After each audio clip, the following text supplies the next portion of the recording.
Okay, so this is a video about divorce and how to deal with it. I'm not saying I'm an expert. I've been through divorce.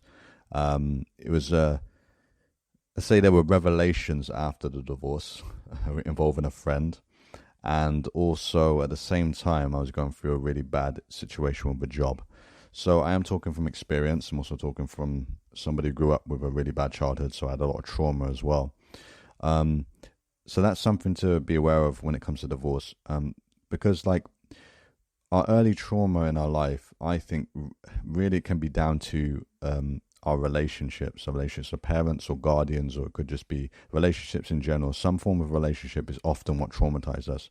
It's often not an event like a car crash or something like that. It's often how we're treated by people who are close to us.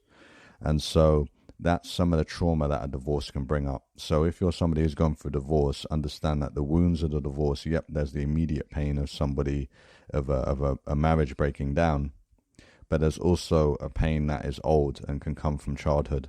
So if it seems very, very intense, it's not just the pain you're experiencing of the current relationship breaking up. It's also pain that comes from um, relationships that can happen in the past. I mean, they're painful in and of themselves, but it can really bring up a lot of own wounds, old wounds to do with like loneliness or a sense of inadequacy or a sense of you're not being lovable, you're not being enough for somebody, those kind of feelings. So that's something to be aware of when it comes to divorce. Something else to be aware of, which I don't think a lot of people speak about, is a sense of embarrassment or being ashamed or humiliated. Because when you do a marriage, it's a public declaration of commitment and love to somebody. And so when a marriage breaks down, you've got that sense of you've declared something publicly, and now you're going to have to basically recant or go back on something that you declared publicly. It's basically the best way I can describe it is like imagine a boxer saying, "Yeah, I'm going to knock this guy out in the sixth round, and it's a championship fight." But they end up getting knocked out. That's embarrassing. You've publicly declared what you're going to do when your intention is, but the opposite happens, and that's kind of like what happens when it comes to marriage. It's a public declaration, and I don't know what the term is in psychology, but I remember they've done studies on this. And when you publicly declare something like an identity or you're going to do something, you feel more. People report feeling more psychological pressure to go ahead with it because you've made this public declaration to a bunch of people in general. And this is what happens when you do marriage. You make a public declaration of commitment. So if a marriage breaks up, that's literally the opposite intention of what you publicly declared. So it can feel like a big failure, and it's a public failure. It's a bit more intense, I would honestly say, than a normal relationship breaking down, although that can be an intense feeling as well. But you've also got the added sense of embarrassment or shame or humiliation on top of that. So that's something to consider there.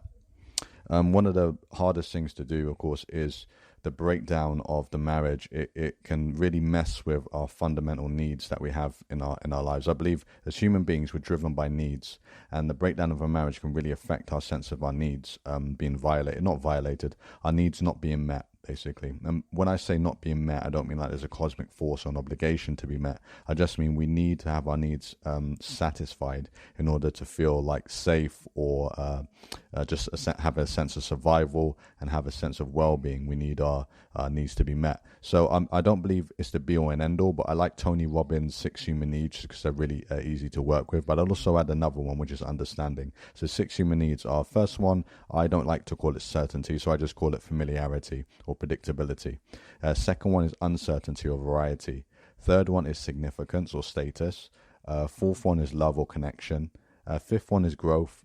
And the last one is positive contribution. So if you look at like what does marriage do, you've got this sense of structure or predictability or familiarity as a person being in your life.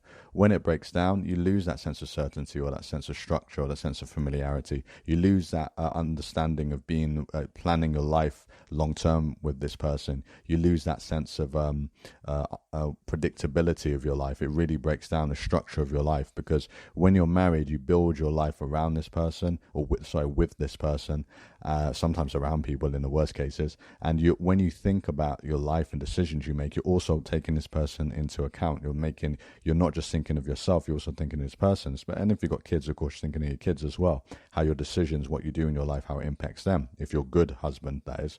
So when this begins to break down, it can also fuck with your sense of identity. And I think identity is a human need too. So it can also really mess with your sense of familiarity or predictability or structure in your life. So when that breaks down, it can be really, really destabilizing. So another need that divorce can mess with is a sense of significance. Your partner, if you chose a good partner, it makes you feel significant. You know, you matter to her, or him. You matter to them. They give you a sense of, they make you feel visible. They make you feel seen and heard. They give you, I believe we all need it, a sense of status too, like a high regard, that you are somebody to be respected and admired even, and encouraged and affirmed and positively regarded.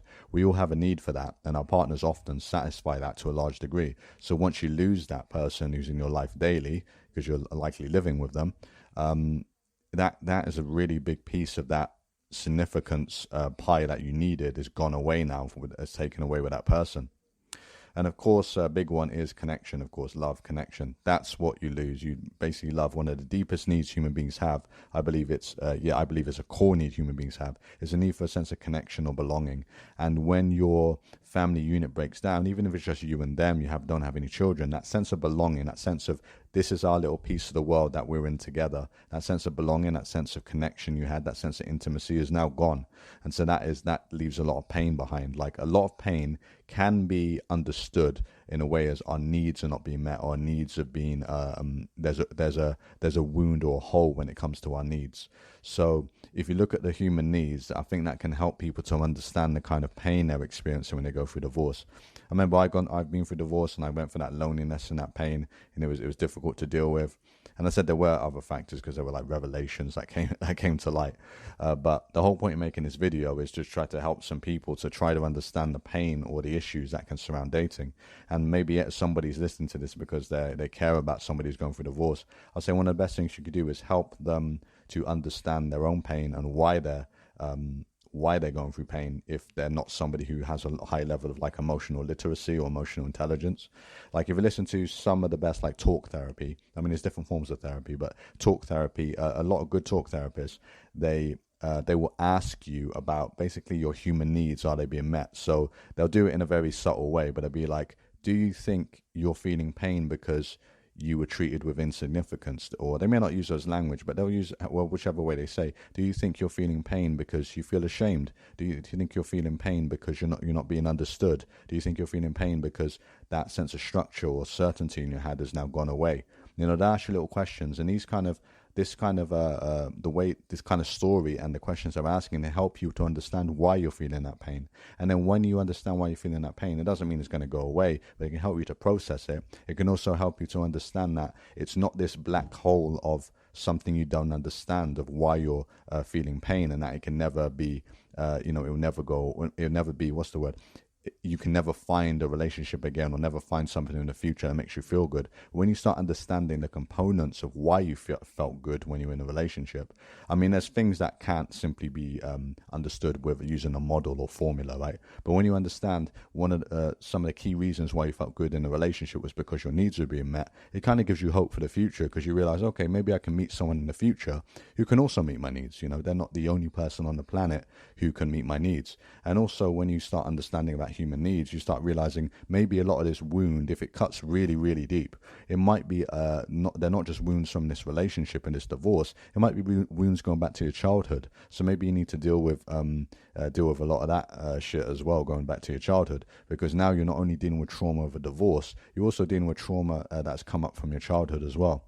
So what I'm saying about if you're somebody who's trying to understand divorce yourself or help other people, and if you are dealing with a lot of if you are considering ending yourself, please call a suicide hotline. And also, there's different forms of therapy. It's not just talk therapy. There's other forms of therapy which can deal with pain on a deep level. And I put one in the description box. It's called EFT, Emotional Freedom Therapy. It sounds goofy. You tap on certain points in your body, and the theory is, or the hypothesis is, it works on the energy pathways of the body, similar to acupuncture. Even if you don't buy that explanation, it works. There's studies that show this. It can actually work even for fucking PTSD. So what you can do is you can take the free book that I'm going to post below. It's not my book. It's just a general book that's circulated about EFT. and you can use it to deal with specific memories of the trauma of going through a divorce. So you can use it to deal with, it's best work with the memories, not just feelings. So like, the first moment when you realize you're going to divorce, the first time she or he said, I want a divorce, or that feeling in your gut when after they told you they want a divorce. These very specific points in your memory, you can do this tapping.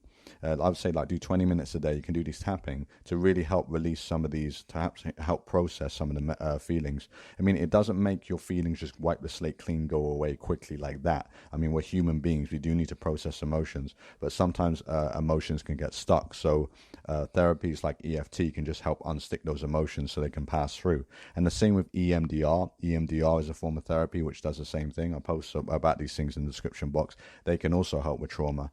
There's something also called rapid transformational therapy. It sounds really cheesy and corny, but it's a form of psychotherapy, a form of hypnotherapy that I think really cuts to the root of stuff and can help deal with some of those wounds from childhood when it comes to the sense that you're unlovable or, you're not enough, which can, as I said, they can come to the surface when you're going through divorce. So if you are someone going through divorce, please hang on. Life can get better, and divorce can be hard.